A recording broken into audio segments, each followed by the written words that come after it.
Hello, everybody. Captain Marty here on this Tuesday, August the 27th. A lot to talk about in the fishing front, and we always start out with the offshore stuff. I'll be back to do that in just a moment. Welding. It's ultimately the use of lightning to fuse metals and steel together. And at Wanchie's Metalworks, that's what they do best. Specializing in marine fabrication and repair on sport and commercial fishing vessels, Wanchie's Metalworks does fuel tank fabrication, rod racks, rocket launchers, T-tops, towers, struts, rudders, trim tabs, and green sticks, just to name a few. They also do interior and exterior handrails and stainless kitchen work too. Whether it's MIG and TIG or arc welding, Wanchie's Metalworks does it all. They're the realest of the real when it comes to metal and steel.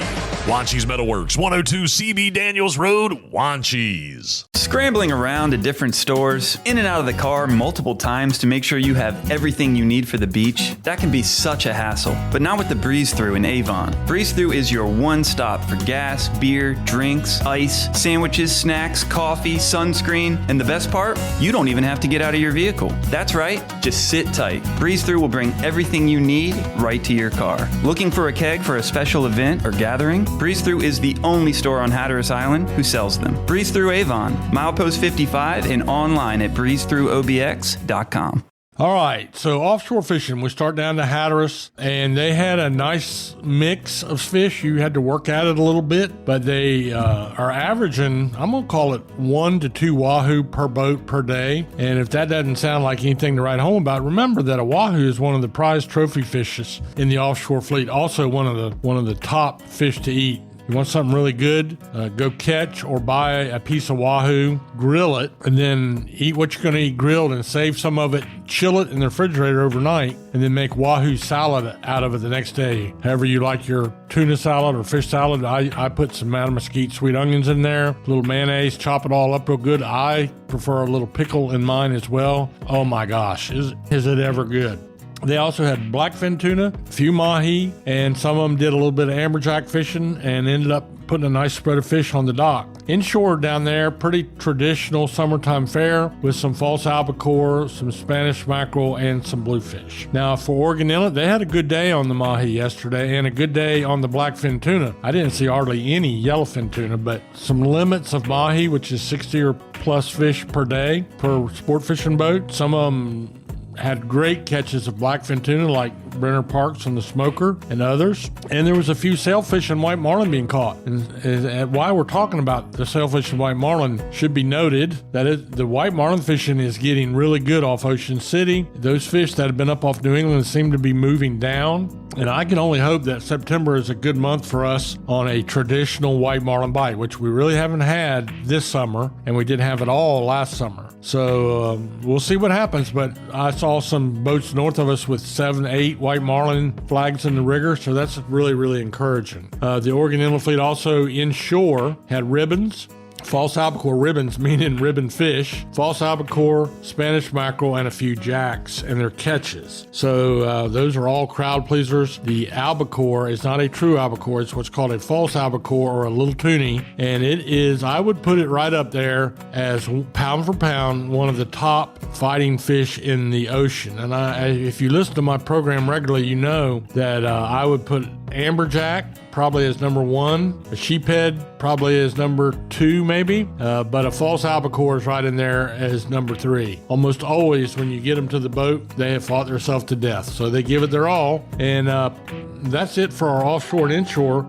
Our pier fishing and surf fishing, the false albacore hit the piers too. That's a lot of fun to catch a false albacore on the end of a pier. And you might say, well, can you eat them? Well, yeah, there is an old recipe that's been around for a long time for these false albacore. They average, 12, 15 pounds, some of them. Very dark meat in there. They are in the tuna family, but they're very basically bloody. So the best way to cook them, what a lot of the locals like to do, is they will build a fire on the beach with some driftwood, get a nice hot bed of coals, and get an old plank or a board if you can find it somewhere, and fillet that false albacore out. Leave the skin on it, but just cut a fillet out and lay it skin side down on that board. Then lay the board across your hot coals and let it cook for, 20 minutes, maybe something like that over that fire and get all that smoky flavor. And then when it's done, take the albacore off the board, throw it in the fire, and eat the board. and that's the best way to eat a false albacore. So anyway, surf fishing, same summer mix we've been talking about every day.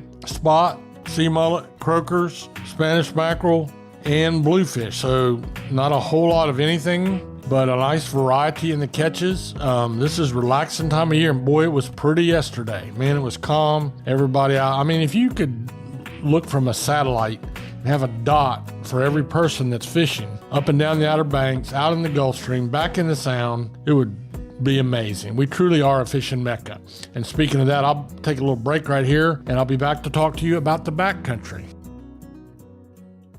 Boasting phenomenal seafood dishes, a great menu, and waterfront views with deck seating, Striper's Bar and Grill at the Shallowbag Bay Marina in Manio serves a casual, fun-filled dining experience with an Outer Banks flair. With 3 floors to choose from, you're bound to find the perfect seat for you and yours while enjoying great food and fantastic drinks. To see our menu and to catch a glimpse of the beautiful views, go online to stripersbarandgrill.com. Striper's Bar and Grill at the Shallowbag Bay Marina in Manio, where everyone's a VIP. All right, as for the backcountry fishing, the sheephead bite is on, been on all summer. That hard fighting fish that I talked to you about before the break, really been good. And you can, anywhere you can go and fish around a piling, a bridge support, a reef, rock bottom, whatever, it's a backcountry special, and they're great to eat. They're in the porgy family, and like the snappers and the porgies, they're delicious to eat. Hard fighting, and that's been one of the best things that's been going on the last couple of years as far as numbers go. Drum fishing is still good. There's plenty of speckled trout in the catches as well. It doesn't seem to me like the trout are as big as they were back in the spring. And it also doesn't seem to me that the estuaries are producing. When the winter comes and the water gets cold out in the deeper water, they will come up these estuaries and around these bridges in shallower water because it's warmer. But right now, those places like Long Shoal and other bridges are just, there's nobody there. Nobody's fishing. But they, the trout are out. If you have a boat, it's great. And get out and fish in the Sound. It's more open water fishing this time of year. The head boats are reporting some catches of small bottom fish like sea mullet, spots, bluefish, and they're trolling a little bit and catching some Spanish mackerels too. So before we leave, don't forget that this Saturday, August the 31st, is the first annual Gibbs Shoal Fishing Tournament, of which I'm involved. I'm actually the weighmaster. That's done to benefit the Englehart Volunteer Fire Department. And let me tell you, it's going to be fun. It's going to be, the tournament headquarters will be Mattamuskeet High School. And there is going to be, the fire department all the time does fundraising dinners, and they'll be doing barbecue and coleslaw and all kinds of food. You can stop by and just eat with us, or you can compete in the tournament. It costs $100 per person. That's a straight up donation to these hardworking guys in this fire department. But there are 3 categories of entry: drum, trout, and sheephead. Each one has first place of $1,000, second place of $500, third place of $250. Really, one of the only rules is you have to launch or fish from the shore, mainland Hyde County. Once you get overboard in your boat, go wherever you want, but you have to launch and return to mainland Hyde County. And then that's the same way if you're fishing off the shoreline. So that's all happening this Saturday. If you want information, it's called the first annual Gibbs, Gibbs, Gibbs Shoal Fishing Tournament. Go look it up. Just Google it. You'll find it. And you can find all the information you want, and maybe you'll come over and help a really good cause. If not, at least come out and eat dinner with us on Saturday at Mattamuskeet